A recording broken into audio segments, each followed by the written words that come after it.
Tokrat v občinskem informatorju. Ravnatelji mariborskih šol o nevzdržnih razmerah. Mestni svetniki o dvoletnem proračunu, sortirnici in financiranju šol. V Bistrici ob Dravi recitirali Prešerna.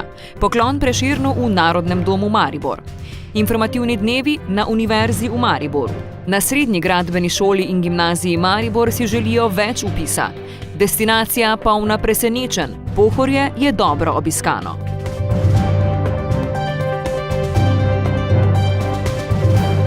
Lepo pozdravljeni. Ravnatelji mariborskih osnovnih šol opozarjajo na nevzdržne razmere na področju vzdrževanja in investicij. Na letni ravni bi potrebovali okoli 2 milijona evrov, da bi v 10 letih sanirali najnujnejše. Že tako boren znesek je mariborska občina letošnjega še zmanjšala in za delovanje mariborskih vrtcev in osnovnih šol namenila le slabih 700 tisočakov. Ravnatelji opozarjajo, da so šolske stavbe dotrajane in nevarne. Bojim se, kako bo z tem zamakanjem. To pomeni, mi imamo strop, ki je iz iverice, pomeni opaž je iz iverice. Lahko se zgodi, da je tudi kaj prhko, da kaj preperelo, da kaj pade v jedilnico. Ne vem, bojim se. Stalno smo v stalni pripravljenosti, opazujemo, gledamo, ne vem, in zelo me je strah. Vsaka šola se s primanjkljajem sicer sooča po svoje, pa vendar bi si vsi želeli dodatna sredstva. Materialni stroški so po naši oceni prenizki za približno 200 tisoč. Kar se pa tiče investicijskega vzdrževanja, se pa v bistvu so v proračunu zaznani samo tisti projekti, ki se že izvajajo in bi se naj samo dokončali v letošnjem letu. Novih stvari, ki bi bile pa nujne tudi, da se sanirajo, pa nismo zasledili. Opozarjajo predvsem na pomanjkanje sredstev za investicijsko vzdrževanje in materialne stroške. Nekateri osnovna področja, kot so stavbno pohištvo, strehe, fasade, inštalacije, vodovodne, elektro, kanalizacijske in tako dalje. Torej opozarjamo na te elementarne zadeve, ki jih je treba redno, čeprav smo že v zelo velikem zaostanku in imamo ravnatelji sicer razumevanje, vendarle postoriti ne samo z vidika varnosti učencev in zaposlenih na šoli, pa tudi vseh tistih, ki vsakodnevno v šolo prihajajo, ampak tudi z vidika dobrega gospodarja. Šole so nevarne, opozarjajo. Ravnatelji se pa zavedajo tudi, da bodo morali sami nositi odgovornost v primeru morebitne nesreče. Zavedam se, da je teh sredstev malo, ampak poskušam pa, da bi imeli vsi neke normalne pogoje. Tako jaz sem prepričan, da vsaka šola, kjer se kaj dela, je to nujno potrebno, da se uredi, tako da jaz upam, da bo mestna občina Maribor našla neka sredstva dodatna za to, da se bo to tudi obnovilo, vsaj v tisto normalno stanje, da ne bo na ravnateljevih plečih, da bo on tisti odgovoren potem, če bo kaj narobe. Predlog proračuna mariborske občine sicer kaže na to, da imajo ostale dejavnosti zagotovljene bolj ali manj zadostna sredstva, vrtci in osnovne šole pa le za 11 mesecev. Kako so si zamislili takšno financiranje glede na zakonodajo, ki pravi, da mora občina vrtce in šole financirati celo leto, torej 12 mesecev? Ne moramo na eni strani ne dobiti denarja, na drugi strani pa funkcionirati, tako da ta denar imamo. Tega denarja nimamo, na to neprestano opozarjamo, tudi ravnatelji to vedo. Najbolj preprosto je pač s prstom pokazati ne nase, ampak s prstom pokazati na občino in s tem rešiti problem. Tako da nobena šola ne bo hladna, nobena šola ne bo v takem stanju, da ne bi mogla funkcionirati. Ravnatelji sicer ob tem pravijo, da jim občina mora zagotoviti pomoč in da si želijo sodelovanja. Tudi o financiranju šol bodo ta četrtek razpravljali mestni svetniki. Na tokratni seji bodo sicer znova obravnavali gradnjo sortirnice ter dvoletni proračun v prvem branju. Vodstvo občine in Snaga bosta tako vnovič prepričevala mestne svetnike o nujnosti gradnje sortirnice. Gre za 12,5 milijonov evrov vredno investicijo, ki je za mesto nujna, če želijo ohraniti sedanjo ceno ravnanja z odpadki. Na seji mestnega sveta, se pravi, bomo razčistili vse dileme, oziroma jaz sem globoko prepričan, da bomo vse tiste, kot smo že večkrat rekli, tiste 4 točke pravnih dilem, ki so nam jih priporočili na Ministrstvu za finance, tudi skupaj z strokovnjaki razrešili, nekako v tistem duhu, kot je bil takrat tudi predlog. V zadnjih mesecih so tako razrešili vsa odprta vprašanja tudi z Ministrstvom za finance, ki je menilo, da je investicija v sortirnico v temelju sporna. Občina bo spremenila tudi odlok o načinu izvajanja gospodarske javne službe, s čimer bo omogočila, da bo lastništvo sortirnice v času trajanja stavbne pravice prešlo na Snago. Status Snage ne vpliva na zadolževanje Snage v projektu sortirnice, saj neodvisno od tega, v kakšni obliki bo Snaga urejena, moramo dejansko enake postopke izvesti v obeh primerih, pridobiti soglasje Mestne občine Maribor, in takšno soglasje ne pomeni, da bi se zadolževanje Snage štelo v kvoto zadolževanja Mestne občine Maribor. Nekatere stvari v zvezi z gradnjo sortirnice tako še vedno ostajajo odprte, saj če spomnimo, so se na Snagi in občini nedolgo nazaj burno odzvali na novo uredbo o obvezni občinski gospodarski službi obdelave komunalnih odpadkov. Ta uredba naj bi projekt zaustavila. Vlada uredbe ni umaknila, kljub temu pa vodstvo občine in Snaga od svetnikov želita zeleno luč za gradnjo sortirnice. Ta uredba je v nasprotju z evropskim pravnim redom. To bo v mesecu in pol tudi jasno, ker Evropska unija pripravlja specialno uredbo za ravnanje z komunalnimi odpadki, kjer bo jasno razvidno, kaj je orientacija Evropske unije. Torej, orientacija ni sežiganje, orientacija ni odlaganje, ampak orientacija je krožno gospodarstvo. Tako da bo, tudi če bi država sprejela to uredbo, bo jo povozila evropska uredba. Tako da je to čisto pač en poskus, lobistični poskus zagotavljanja oziroma za nekaj tako prikrivanja nerazumno visokih stroškov, ki se na področju smetarske industrije razraščajo po Sloveniji. Svetniki bodo na seji sicer obravnavali tudi predlog 2-letnega proračuna, ki so ga v mestni upravi pripravljali daljše obdobje. Bo pa največji poudarek na usklajevanju financiranja sociale in vrtcev ter šol. 8. februar je slovenski kulturni praznik Prešernov dan. V Bistrici ob Dravi so ga obeleževali že nekaj dni prej, recitirali so poezijo, zazvenele so tudi strune violine.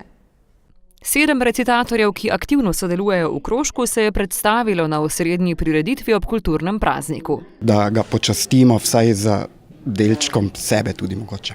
In sem si izbrala tudi pesem Spomni se smrti ali Memento mori.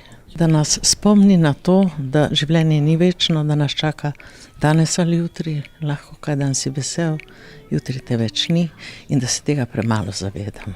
Tudi z razmišljanjem in simboličnim pogovorom s Francetom Prešernom so obujali spomine na njegovo življenje in delo. Odrasli se tega spomnijo še iz časa šolskih dni, mladi pa tako spoznavajo zgodovino. Mislim, da je kar nekaj teh pesmi, ki jih pozna mladina. Tako da Prešeren je v naših srcih očitno. Saj tudi je za to kulturni praznik oziroma določen dan njegove smrti, da je to potem naš kulturni praznik. Tako da jaz mislim, da mladina kar nekaj ve o njem. Če res nič drugega, pa najbrž vsi vemo, da je 7. kitica njegove Zdravljice slovenska državna himna. Osrednjo mariborsko slovesnost ob slovenskem kulturnem prazniku smo spremljali v Narodnem domu Maribor. Slišali smo uglasbene in recitirane Prešernove pesmi. Slavnostni govornik večera, Franci Pivec, pa je spomnil na pomembnost vrednote slovenstva. Mariborčani so se na predvečer slovenskega kulturnega praznika spomnili največjega pesnika skozi besede in glasbo. Osrednje misli so pripravili osnovnošolci.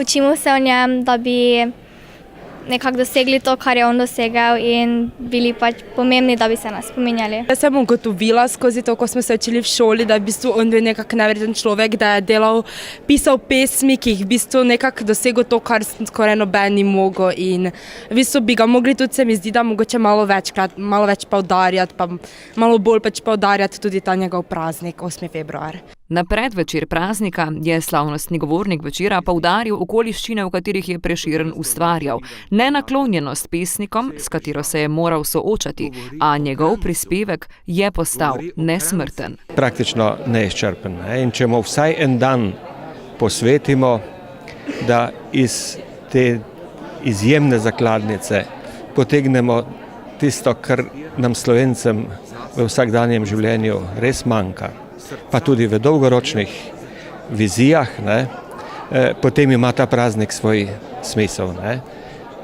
Če tega ne naredimo, ne, potem smo zapravili pač priložnost. Pravi, da bi se morali vsaj na ta dan zamisliti nad njegovimi besedami. Kultura naj bi bila razvojna sila identitete naroda, na kar je tudi opozarjal Prešeren. Počasi nekako dojemamo njegovo veličino in kulturni praznik gotovo temu pripomore. Program, ki smo ga pogledali, pa je bil res tako prisrčen in mene vedno znova preseneča, kakšna glasba je tudi v ušesih otrok. Uvodoma sta nastopila učenca osnovne šole Draga Kobala, osrednjo točko večera s petjem in igranjem pa so pripravili učenci šole, ki nosi umetnikovo ime, osnovna šola Franceta Prešerna. Ta konec tedna so informativni dnevi za bodoče dijake in študente. V ta namen so na Mariborski univerzi podobno kot lani tudi tokrat pripravili ogled mesta, fakultet in seveda predstavitve študijskih programov. Bodočim brucem in bruckam bodo na krožni vožnji z avtobusom razkazali Maribor. Približno ob 57. uri bomo pričeli, takrat pridejo vlaki v Maribor, študentje, informatorji bodo v barvah univerze, tam bo avtobus označen z logotipi univerze in bodoče bruce, bodoče študente bomo peljali po krožni vožnji mimo fakultetnih študentskih domov, tudi tukaj do rektorata, kjer pa bo ob 11. uri dogodek, kaj je potrebno vedeti pred samim vpisom. Razpisnih mest za redni študije vsako leto manj, ker število skušajo prilagajati potrebam trga. Letos razpisujejo približno 5000 mest. Velja pa opozorilo, da je treba oddati prvo prijavo najkasneje do 3. marca. Zdaj, kar se tiče prijave, je takšna kot v prejšnjih letih, samo elektronska, pisne že enih 6 ali 7 let več nimamo. Je pa seveda tista značilnost, kako se lahko na koncu podpiše, ker se mora podpisati. Namreč to elektronsko prijavo moramo podpisati ali z digitalnim potrdilom, seveda tisti, ki ga imajo, ali pa, kadar oddajo z uporabniškim imenom in pa geslom, lahko to prijavo potem oziroma morajo to prijavo natisniti, podpisati in pa seveda poslati. Novost sta 2 programa izrednega študija. Visokošolski strokovni študijski program Management v športu je pa treba izpostaviti, da je ta program namenjen vrhunskim športnikom in se bo izvajal pa samo kot izredni študij, torej kot plačljiv. Zdaj, druga sprememba za letošnje leto je pa nova športna panoga, to je hokej. Prav tako na visokošolskem strokovnem študijskem programu pedagoške fakultete športno treniranje, ampak tudi ta program se izvaja kot izredni študij. Pri odločanju za vpis pa je dobro imeti v mislih, da ne gre samo za študij, ampak za življenjski korak. Naj študenti, res dobro bodoči študenti razmislijo, v katero smer želijo, ker bo to odločitev, ki bo naprej kreirala njihovo življenjsko pot. Leta študija so tudi leta pestrih obštudijskih dejavnosti, življenja na univerzi, fakultetah in v mestu. Informacije o vpisu na srednje šole pa bodo ta konec tedna iskali osnovnošolci. Mi smo obiskali srednjo gradbeno šolo in gimnazijo Maribor, kjer si želijo več vpisa v poklicne programe. Na srednji gradbeni šoli in gimnaziji ponujajo veliko možnosti vpisa od poklicnih programov do tehniške gimnazije. Gimnazijce smo vprašali, zakaj so se vpisali. Zanima me pač smer arhitekta ali pa gradbenega inženera. In pač zaradi dobre podlage, ki jo tudi lahko dobimo na tej šoli in bi jim potem pomagalo naprej na fakulteti, kot pa recimo, če bi bila naprej na kakšni splošni gimnaziji. Že od nekdaj me je zanimala arhitektura in vidim tudi zelo veliko perspektivnih ljudi v smislu arhitekture, saj je veliko iskanih arhitektov in se tudi po domače povedano plača je večja in je tudi večje veselje pri delu. Ker pa se bližajo informativni dnevi in osnovnošolci bodo kmalu morali predati svoje odločitve, smo vprašali tudi, zakaj priporočajo vpis na tehnično gimnazijo. Zato, ker je ta šola zelo primerna tudi za športnike, ki se ukvarjajo z profesionalnimi športi, kot naprimer nogomet, ki močno, kako naj rečem, zaposli dijaka in se lahko tudi tukaj na tej šoli urniki prilagodijo perspektivnim športnikom. in je tudi potem veliko lažje pridobiti boljše ocene. Po mojem jim ne bo žal, šola je povezana, pač zastopimo se vsi, težka ni, če se uči seveda, ne zahteva veliko, spoštujejo, če si vzgleden dijak, sodeluješ, daš nekaj na šolo. Šola ponuja veliko programov, pa tudi prehajanje iz enega v drugega, kot recimo iz težjega v lažjega, če se dijakom slučajno kje zalomi. Opis je soliden, primerljiv z stanjem gradbeništva, ampak glede na to, da gradbeništvo raste, pričakujemo, da bo se letos odražalo to tudi na opisu. Sicer smo lani imeli precej večji opis kot prejšnja leta v gradbenega tehnika, manj v poklicnem izobraževanju. Upamo, da bo letos tudi na poklicnem področju več opisa, več zanimanja. Dijaki, ki so na poklicnih programih, so zelo zadovoljni. Všeč mi je zelo iskan poklic je. Naj se vpišejo, saj je veliko smeri. Smeri so zelo zanimive, slikopleskar, črkopleskar, zidar, gradbene tehnike, okoljevarstvene tehnike, pač ni da ni. Zato, ker je zanimiv poklic, službo jo lahko dobiš hitro, lahko samo odpreš SP ali pa kaj. Pa zelo iskani poklic je tudi, pa veliko zaslužiš. Ja, ne vem, ker mi je bilo zanimivo. Štrihanje pa kitanje. Vsi, ki vas zanimajo programi, ki jih ponuja srednja gradbena šola in gimnazija, imate priložnost več o njih spoznati na informativnih dnevih, ki bodo, tako kot je napovedala ravnateljica, letos nekaj posebnega.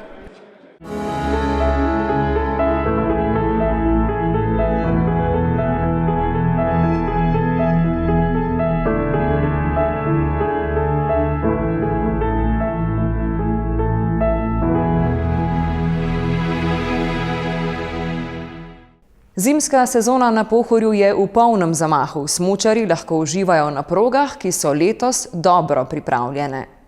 Ugodne vremenske razmere so poskrbele, da je mariborsko Pohorje belo, kot že dolgo ni bilo. Zaradi obilice snega so proge dobro pripravljene, prav tako ponudba, zato se smučarji rade volje vračajo. Bili smo na Belviju in smučarje, pa tudi ostale, vprašali, zakaj so se odločili za obisk Pohorja. Čuli smo, da je divno skijanje, da so dobre staze i potvrdili smo to ovako prisustvom, baš nam je dobro ovdje. Lepo, redno hodimo na Pohorje. Lepo je urejeno, sneg je, smučišče je primerno. Imel sem čas pomalo, me je zanimalo, kako pa kaj je tukaj, še nisem bil. Zaradi svežega zraka. Zaradi svežega zraka. Zato što ovdje je super atmosfera stvarno i baš su staze lijepe za skijanje. Da je dosti snega vedno. Sviđa nam se ovdje, lijepo je, za djecu uzmemo učitelje skijanja, smještaj je odličan, zadovoljni smo i jako nam se sviđa. Because we like it. Last year we had a very good experience here. And this year we came with our children. Tudi na Marpromu so s to zimsko sezono zaenkrat zadovoljni. Sezona, ki teče, je nesporno boljša kot pretekli dve. Mi smo zadovoljni, ker nam je tudi vreme naklonilo in tudi prodaja, predvsem pa zadovoljstvo smučarjev je na zelo visokem nivoju. Pozna se, da je več snega in da so proge dobre. Naša ocena je, da je približno razmerje 55-45 v korist še vedno domačih smučarjev in veseli smo, da je v Mariboru zelo dobro poskrbljeno tudi za izvedbo šol smučanja, tako da smo prodali tudi preko 2000 kart za šole v naravi in za izvedbo tečajev smučanja. Sicer pa Pohorje v zimski sezoni vabi tudi pohodnike in gorske tekače. Od decembra do februarja v 10 tednih, tako že 10 let, vsako nedeljo na Pohorje tekmuje med 250 in 300 tekači. Vsem hodijo vse mogoče športniki, od kolesarjev, triatloncev, tekačev, gorskih tekačev, nogometaši, vse mogoče. Rekord je postavljen od gorskega tekača.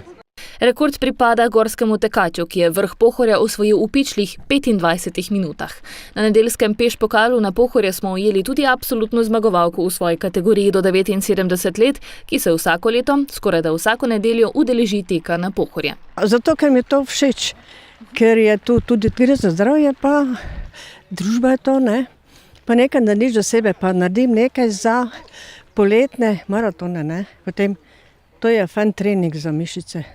Pešpokale na Pohorje se udeležijo različni pohodniki in tekači, od 5-letnikov do najstarejših, od kolesarjev do nogometašev, gorskih tekačev, vsi z enim namenom. Zato, ker rad športam. Večino se udeležujem, malo hribov, gorskih tekov pa to. Ravno težko je. Mariborčani in Mariborčanke so tako lahko ponosni na svoj hrib, ki vsekakor ne skopari s ponudbo.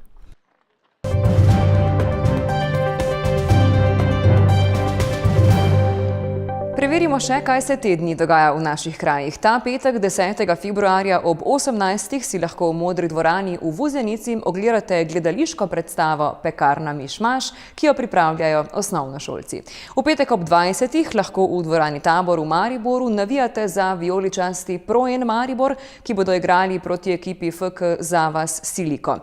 Ta vikend pa se v Rušah pričenja okrogli 40. tradicionalni mednarodni skif karatedo turnir. Toliko za enkrat, spremljajte nas tudi na spletu, na bktv.si in na Facebook strani BKTV kanala. Nasvidenje!